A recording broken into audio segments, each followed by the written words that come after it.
নমস্কার বন্ধুরা, পূর্ণিমা মিলে লাইভ ইন কিচেনের তরফ থেকে ছোটদের ভালোবাসা বড়দের পনা।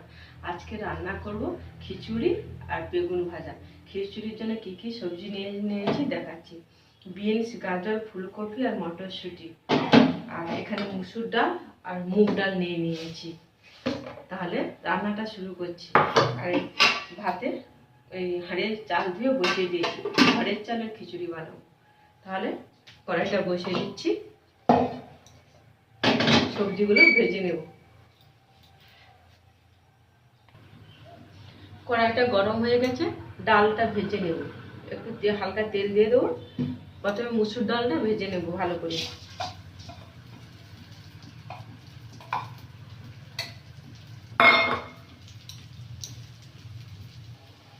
এই দেখুন, মুসুর ডালটা এইভাবে সাদা হয়ে গেছে, একবারে ভেজে নিয়েছি।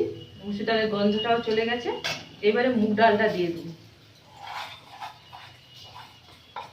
দিয়ে একটু নেড়ে ভাতে দিয়ে দেবো। চাল আর ভাতটা হতে থাকবে। মুসুর ডাল আর মুগ ডালটা ভালো করে ভেজে নিয়েছি, এবার হাঁড়িতে দিয়ে দেবো।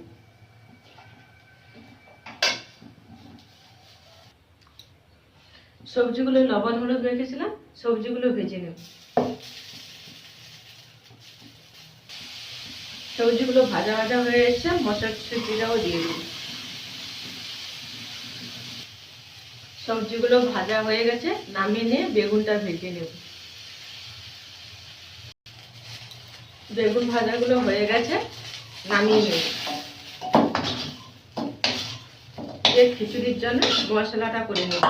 এখানে আছে হলুদ, লঙ্কা, আদা আর জিরে গুলে রেখেছি। আর নিয়ে নিয়েছি তেজপাতা, শুকনো লঙ্কা। কড়াইতে তেল দিয়ে দেবো।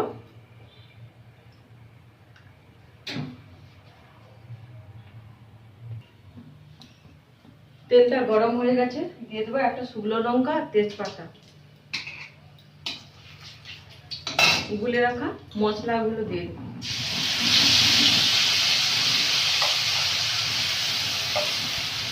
দিয়ে দেবো টমাটো কুচি, দিয়ে মশলাটা ভালো করে কষিয়ে নেব।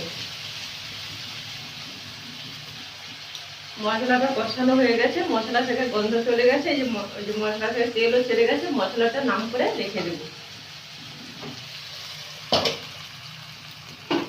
ভাবাইটা এইভাবে করে দেবো। এবার অল্প জাল লাগছে। চাল আর ডালটা ফুটে গেছে, এবারে সবজিগুলো দিয়ে দেবো।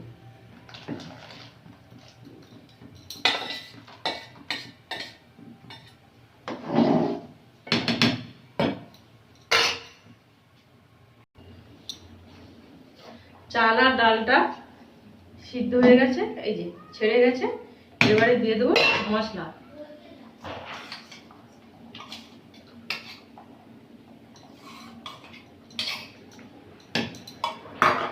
দিয়ে দেবো স্বাদ মতো লবণ।